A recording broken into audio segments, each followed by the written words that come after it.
We had to free up some storage for this. I'm gonna have to take care of that later.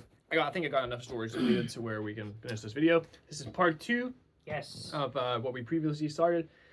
Last thing I was talking about was the streams of divinity that we can connect to. So you can think of divinity as there's a source, but there's all these manifestations that the infinite can take.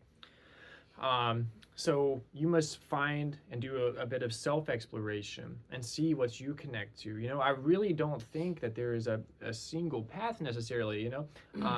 Yes. A good way to think about divinity is divinity is ultimate consciousness. Ultimate consciousness. So as we expand our consciousness as humans, we reach ever towards God consciousness, you see.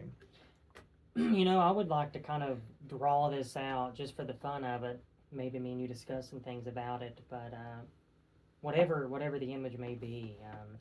There's a painting I was looking at earlier, Jesus Christ and all of his saints. Oh, it's so mystical.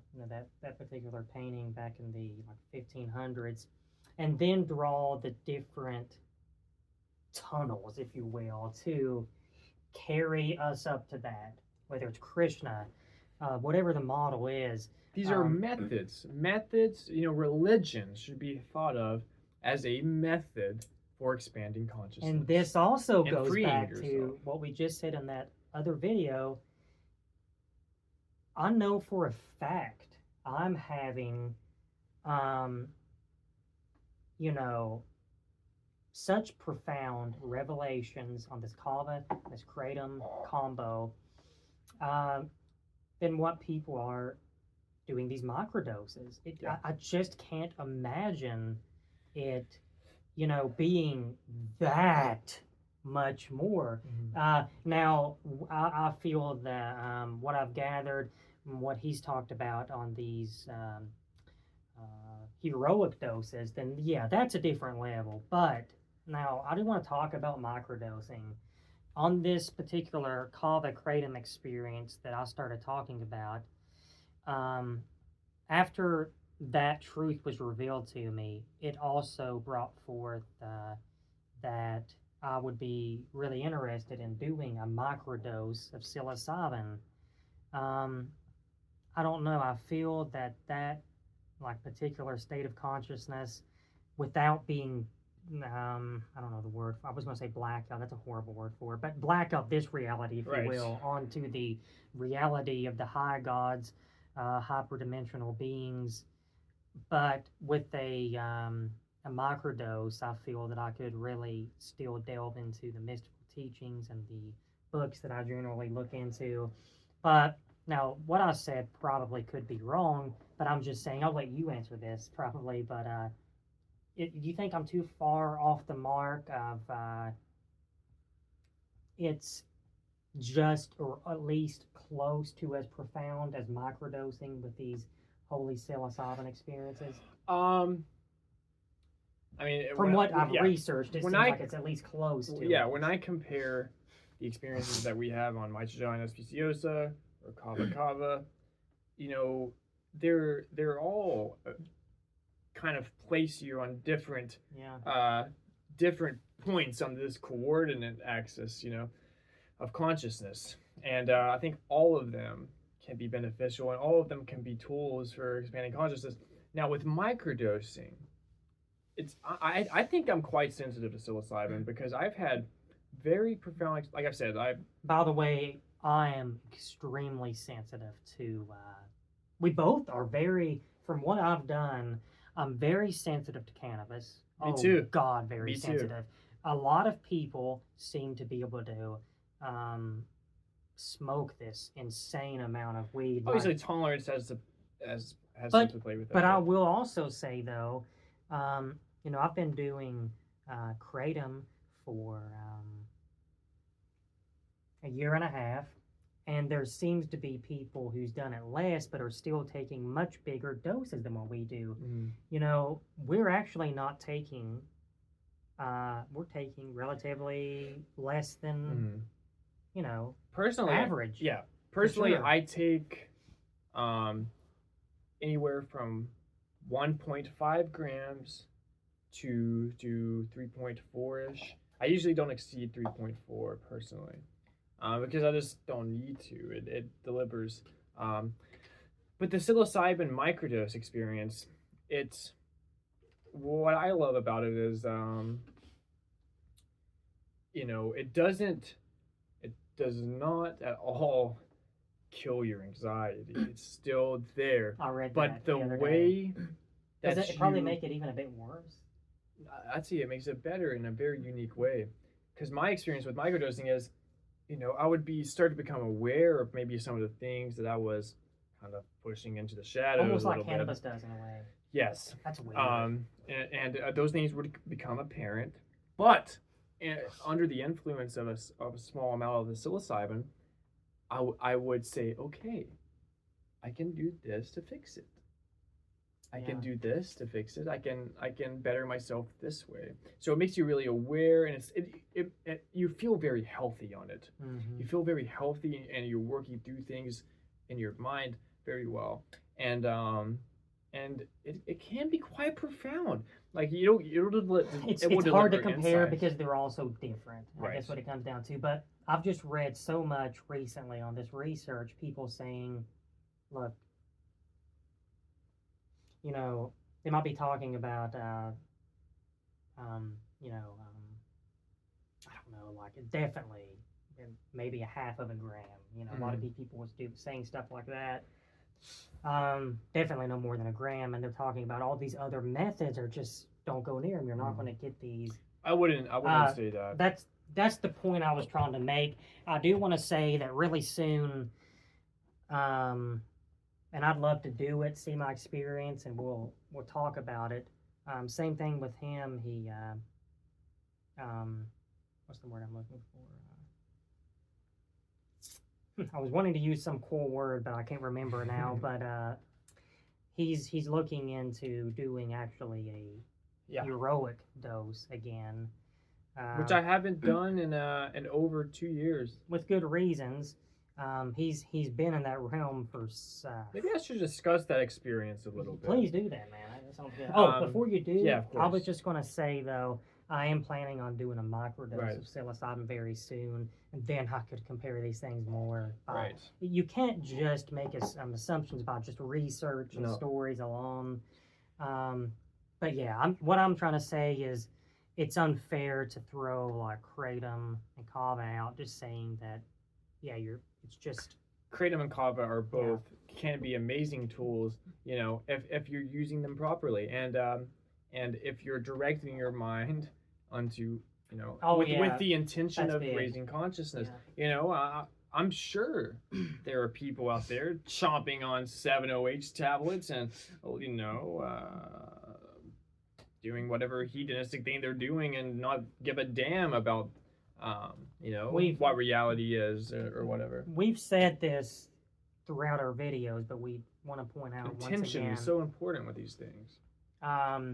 We have just like 2 times, I think, 3 max, tried these 7-OH products, but the ones that we use for our ceremonies and any type of sacred work is hey, we'll do a little advertisement here.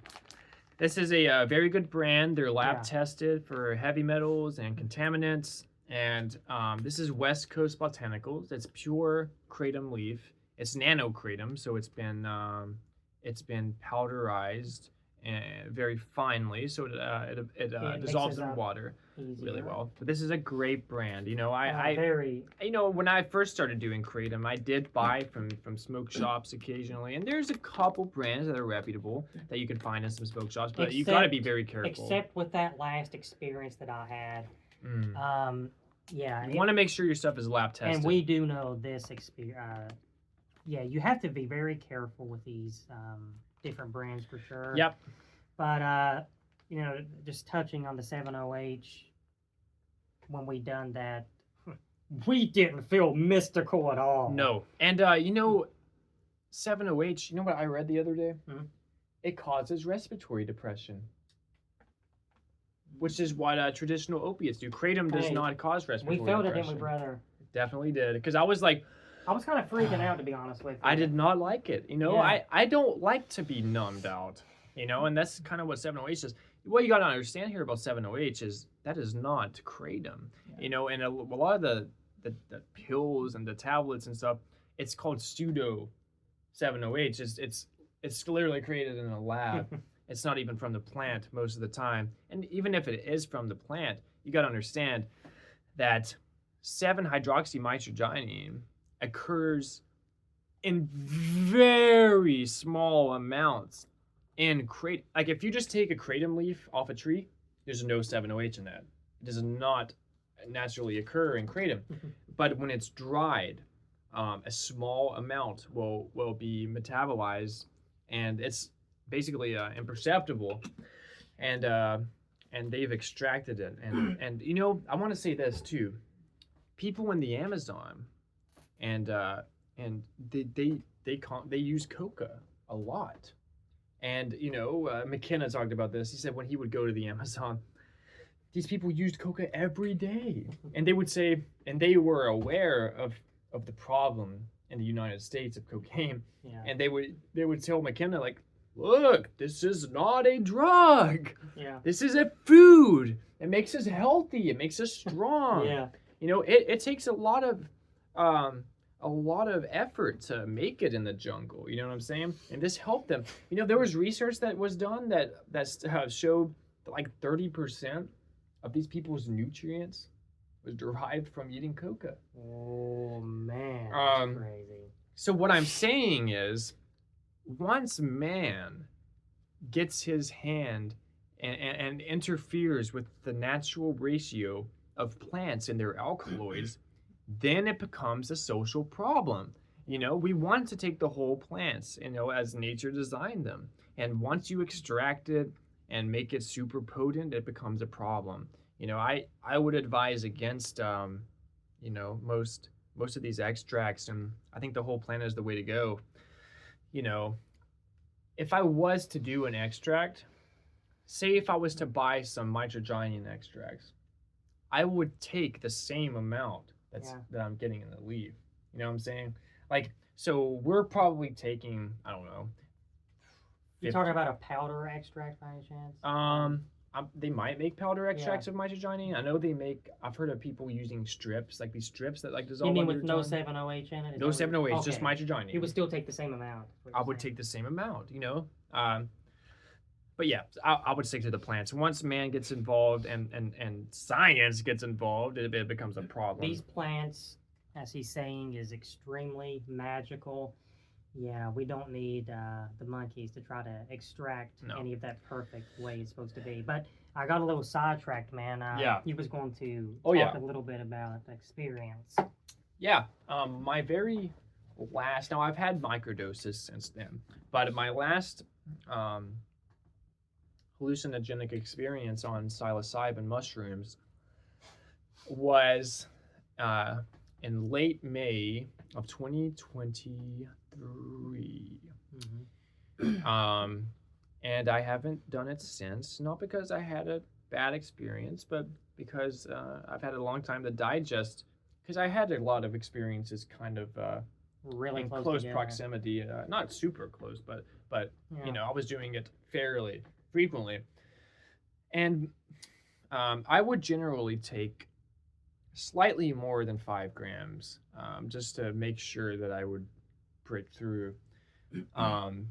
What I did was I took a walk this evening in May 23, and I started to eat the mushrooms, and I wanted to eat them and then walk back home, and you know it would be starting to take effect by then. But I forgot to bring water with me, and you know dry mushrooms are basically impossible to get down without water. And when you take them, you want to fast. You know, you want to eat as cleanly as possible before you do this experience. Before you go into a psilocybin experience, you want to take care of any kind of mental baggage that you might be carrying around with you from your day-to-day life, because it will come up. It will come up. The thing about psilocybin is all of those things that you might be trying to repress in your day-to-day life, things that you're just avoiding thinking about, um, they're going to come up in this experience. So you want to take care of that beforehand so that you can really go deep, you know, into the experience. And I was in a fairly decent state of mind at the time. And I took a walk and I forgot my water. So I ended up eating like maybe a gram. And I was like, I can't finish this. So I came home and I ate the last 5 grams. So I took about 6. I don't know if I took 6 or 7 grams. I think I took 6 grams this time. And I ate the other 5 grams and I took another walk. But what was really interesting is when I ate that 1 gram, I started to feel its effects. Okay. And it was amazing. Just that 1 gram. I was looking around at the trees and I felt so, you know, in unison with nature, and my thoughts were changing, and I felt okay. And it was kind of a cool thing because I kind of got a little insight on what the space was like before I devoted to a full dose. Yeah. So I took the rest of them. I took another walk. And by the time I came back, it started to take effect. And it's probably like 6 p.m. at this point, maybe 7, probably 6, probably around 6 p.m. And what happens when you feel when the psilocybin hits your receptors? And it's almost like a stinging feeling. It's just so strong. And in the past, when I would get that feeling, you know, that first effect of the high dose, it's usually a bit uncomfortable and it's a bit anxious.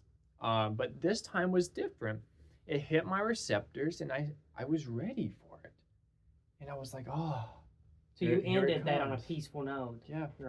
Yes. I said, here it comes. It gets very wild, and scary. But I wasn't, you know, nothing I could handle. Nothing I couldn't handle. And I laid down in the bed in the dark, and I had my window open, and it was still had some daylight out, and I started to see this geometry started to break through, you know, the air, and I was seeing colors and geometric patterns, and this soon kind of engulfed my field of vision, and I couldn't even describe to you what this looks like. It was astonishing. It was beautiful. And the first effects that I was having was the mushroom was bringing to my attention things that would bother me. And it would say, look at this. That's bullshit. Don't worry about that. Look at this. It's bullshit. Don't worry about that either. And I started to laugh. And it just felt so deeply healing. And I just laughed and I laughed and I laughed for a long time, laughing to the point of I can't stop laughing. Like I think I might pass out of oxygen deprivation because I can't stop laughing.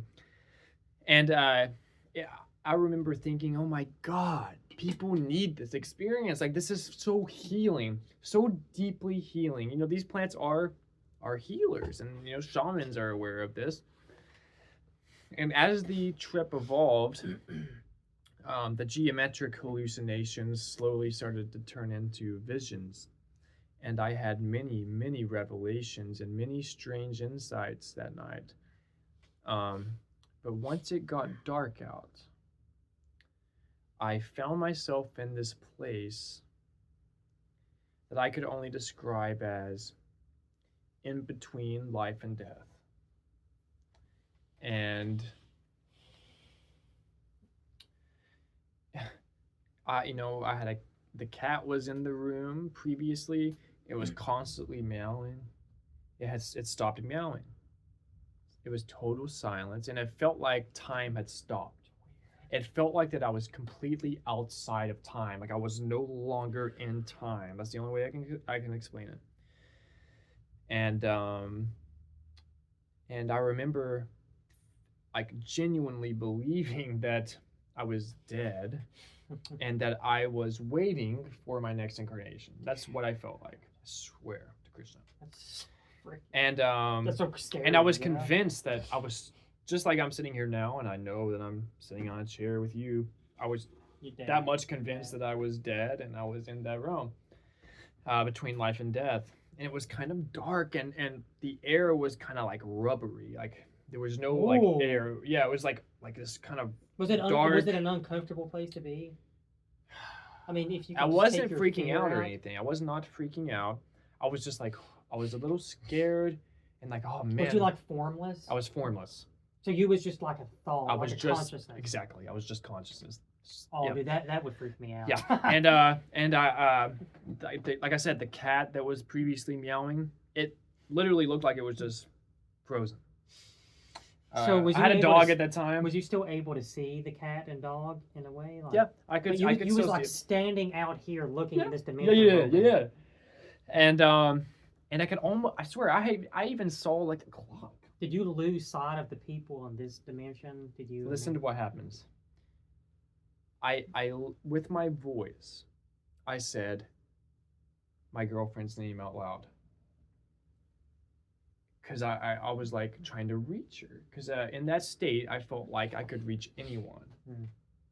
I felt like I could reach anyone.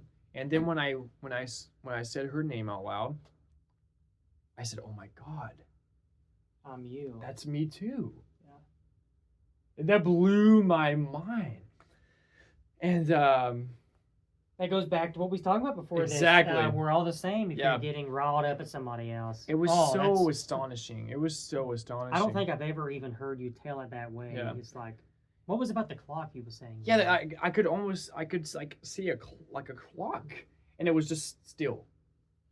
It's like still on one thing. It's like the Twilight Zone episode. I can't remember, but they astronauts land and onto this other planet, and it's like a mortuary of everybody stuck in time of what their dream was when they quit dreaming. Yeah. Do you remember that? Yes. Oh, What it's episode was one that? I can't remember that. Wait, Elegy. Oh my gosh. Oh, dude, it's one of my It's a great episode. favorite episodes of all time. There was no clock, a hands on the clock. Yes. Yeah, he's just discussed. But when I came Yeah. down, so my girlfriend came home from work, and I was so astonished I was back. I didn't think that I would be back. I was so convinced that I would not ever be back to where I was. Yeah. And I was so. She came in and she gave me a strange look. When I was on the Why did she give you a psilocybin, strange look? I don't know if she did or not, but under the impression of the psilocybin, it looked like she was looking at me kind of strangely. She could have been because I was probably wide-eyed and pupils bulging out of my eyes. And she like came in and said something, and then she left the room. I was still like just coming down, and I remember when she left, I was like, oh, I just imagined that I'm still where I was. Like So you thought that she really didn't come in? Yeah, I thought that she didn't actually come in, and then she came in again, and then we started talking, and I was just probably seemed like a raving maniac. Like when you're coming down from. Did she mention anything about it? You didn't tell her like, "Hey, I'm on mushrooms," by the way. I did tell her. Oh, later on you told her. No, I told her like right away. Like Was this the first trip you're done with her? Though? No, it wasn't. Was it? nope, she was at work the whole time. When I came down, she was coming back. Because I generally like to trip alone in the dark. But yeah, that's just one out of a million things that can happen to you. You know, I had my first notion of infinity on psilocybin. Yeah, and you know, I really do think that, you know, psilocybin, along with other plants, are they're teachers, and they will straighten you out, and they will teach you if you surrender to them, you know. And the way I like to go into those experiences, I go into them with fear and with courage, because this thing is so huge, and it's so intelligent, and it knows you better than you know yourself. And you know, nothing will make a believer out of you more than that. Yeah, talking about it's so hard to walk by faith. I want to walk by sight. Well, it seems sometimes when we get into these realms, we get cut down with that way of thinking. Yeah, I can say truthfully that I've gotten cut down with just high doses of cannabis. Yeah, cannabis is a whole different animal, man. But I would say that cannabis is more akin to the psilocybin state of mind than Well, any other thing. I will like to say this personally. Um, Although I really love the holy plant of cannabis, I will have to say I actually enjoy kava more. Mm. It does deliver some of those same results, Insights. but it just seems for me anyway. And it's unfortunate that more people don't really know what kava is, especially in the area that we live in.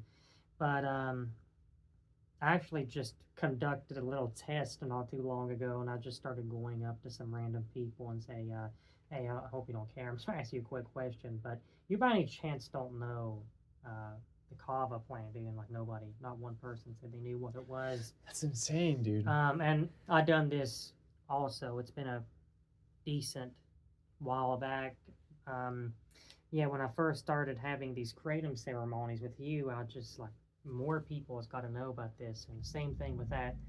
Only a couple people knew what that was, but there's just so many people don't even know about it, Yeah. But yeah, by the way, man, I'm glad you retold that because there was a couple things I didn't even realize about that. That was amazing. Yeah. And that was my last experience, and oh my gosh, I have a picture.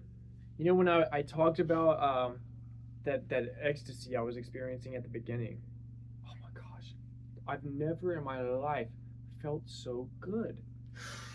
I felt not in the way like other drugs might make you feel good, but like I felt healed. I felt released from this plane, and I have a picture. I can show you the picture, and my face is just pure ecstasy in the presence of the mushroom. And the mushroom is very interesting because it talks to you.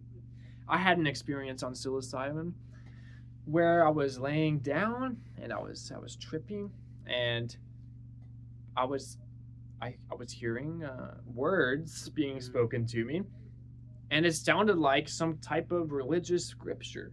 And I said, "Who is reading the Bible to me right now?" And I looked around, there was nobody there. The mushroom will talk to you. It talks to you in your native tongue. What is the semantics of what you speak of? I'll tell you what. I just want to throw this out here. It's a little bit changing the subject, but it just makes you really just love plants so much more.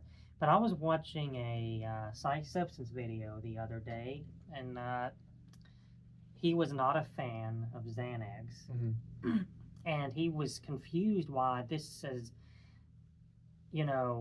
another big surge of it being very popular is coming around again and abused. And he said that this is what I would describe as dysphoric. I thought that was interesting. He said when I took it, there was no euphoria whatsoever. Right. In fact, dysphoric, that just really took me by surprise. He said all it does is kind of just make you feel like blah. Yeah.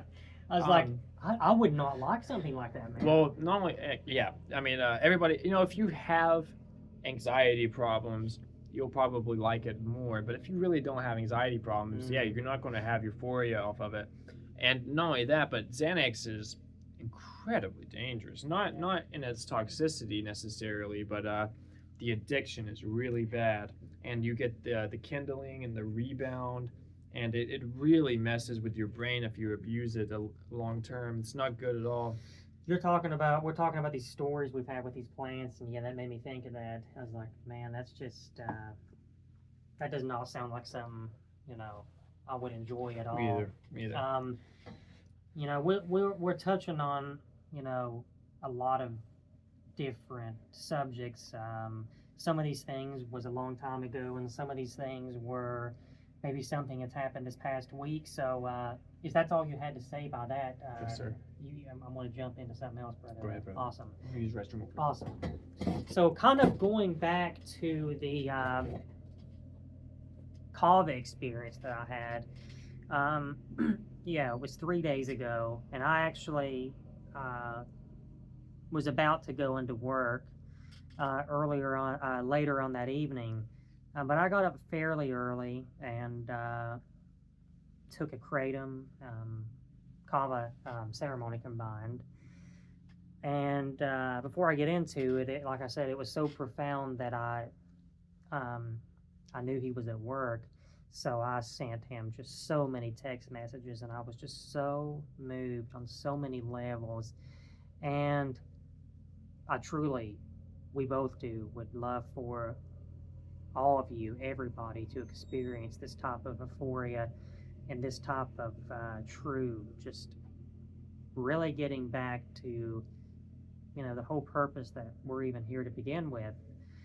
Um, so the death and the way that the reincarnation that I mentioned earlier was one of the biggest things. But the other thing was about a month or two ago, I kind of went pretty deep with some of the writings from Crawley.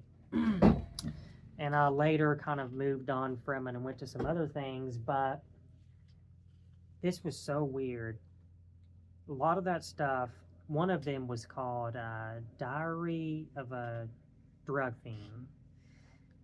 I really got interested with that. He used a fictional characters, but later on in his confessions book said that he based that off of his life in some of his younger years.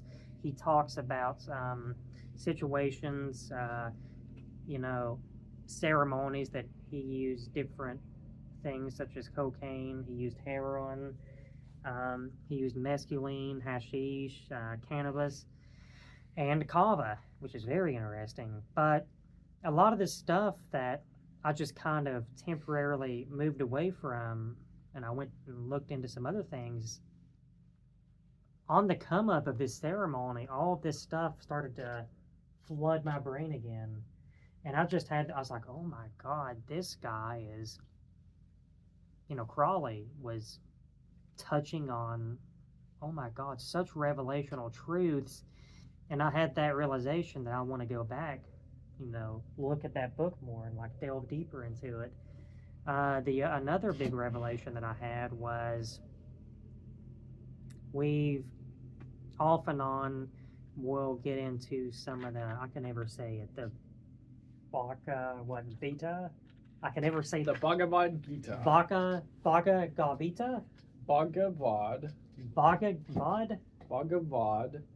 Gita. Gita. You know what? We'll just call it the Gita for now. That's what I call it, the Gita. He's had this book for at least a year, right? Yes, sir.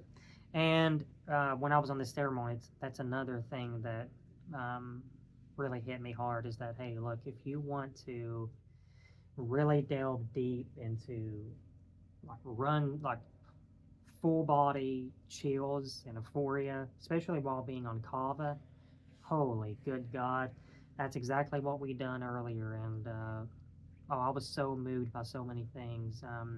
The way, so I'm probably going to not explain this the best, and whatever I do, you can come in and sprinkle a little bit of flair on the hair. So yeah, there's a gentleman by the name of Arjuna, right? Yep. And Krishna, which is the, if I believe, the god / goddess, doesn't really matter what you choose to look at this as. For some reason, I kind of look at it as a goddess, Krishna. But yeah, he's actually communicating with the goddess Krishna. Yep. Now he's in human form, I believe. Yeah, that's the way we took it. He's actually in the form of a human, but one point he does show his infinite side, and we talked about that. It seems to be like a psychedelic experience almost, the way it was described. Oh my God. I was so moved by it. But the thing I want to touch on most importantly is there was a war going on back at this time, and Arjuna was asking Krishna, he was, does he have to do this? He's so scared to go out. And there was people on the other side that he loved. Exactly. And didn't want to fight against, And I was so moved from what Krishna's response was. It's that it doesn't matter if you go out and get killed. It doesn't matter. Like this is Your physical body is an illusion. That probably needs to be one of the things that is looked upon the most and do talked the about. right thing. Yeah. Even if it is going to, be sacrificing your physical body. I get this sense too, also on Kava. Kratom. You look at death in a much different way than you do with Kava. It seems like. Yeah. But both of those plants definitely deal with, what death is, and it definitely deals with, man, just how temporary this flesh is. If we could just,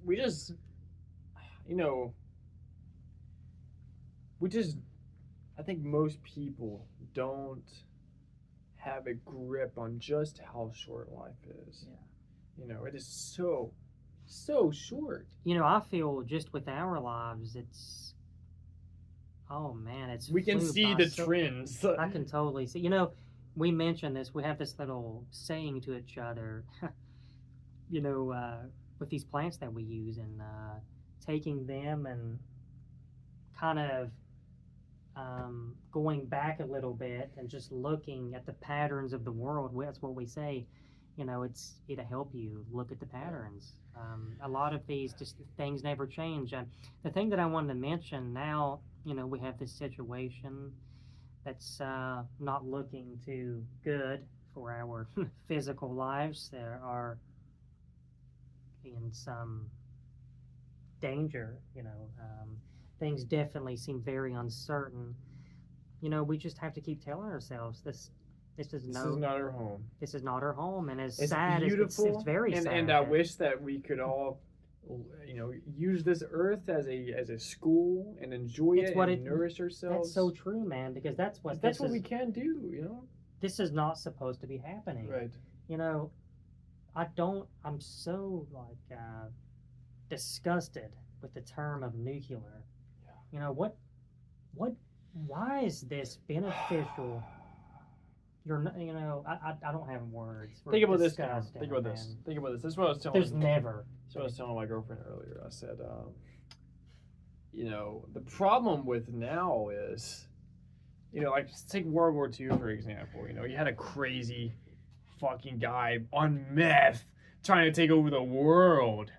Okay, the difference between then and now we have crazy leaders in other countries that have nuclear weapons. Yeah. Hitler didn't have nuclear weapons. We did. That's how the war ended. We dropped a goddamn bomb on Hiroshima and said, nope, if you fuck with us, we're going to destroy your whole city, your whole country, and it will be like that for a long time. It'll be toxified. Not a whole country, but they wiped out the whole city of Hiroshima. We're definitely just, we talk about it a lot, done with the games. Yeah. Oh, like the last thing that this experience that I had, it really shined light on just how non-important everything is that happens day to day. And I even texted him. I said, dude, this is how out there that I was. I said, let's just pack up our stuff, as Terrence McKenna said, and let's go to the green forest, find us a nice cave, and just settle right there and just live in a cave and fuck all this shit. Let's X ourselves out from this. We have already to an extent, but yeah, that is the truth. Look, these situations that's going on shouldn't even be a concern. This shouldn't be a talk. We shouldn't. And I just love how, these news anchors are, they love this kind of stuff. They're just, this is giving them business. People watching this stuff. It's all too sickening. It's fucked up. It's so fucked up. I can't stand it. We can't stand it. But each individual out there, we can embody a higher consciousness than what we see going on. And I think, it all starts with the individual. Yeah. And we all got to work on ourselves. and need to try to connect with this thing, this divine intelligence, and seek guidance from the plants and from nature and the earth, and abandon culture, abandon this toxic way in which we've become accustomed to living. I mean, we're going to have to deal with a certain level of toxicity, but Yeah. we can minimize that and try to embody as high of consciousness as we can. And I think that's one of the big reasons why I feel so strongly about psychedelics and plant medicines, is it may be the only thing that can transform consciousness rapidly enough to not completely blow this opportunity that being on this planet is.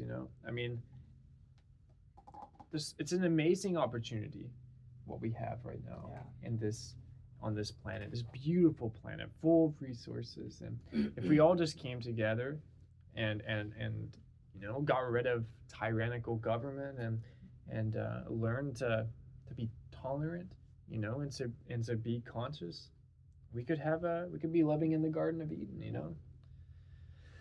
Yeah, man. I feel, unless there's anything you want to add,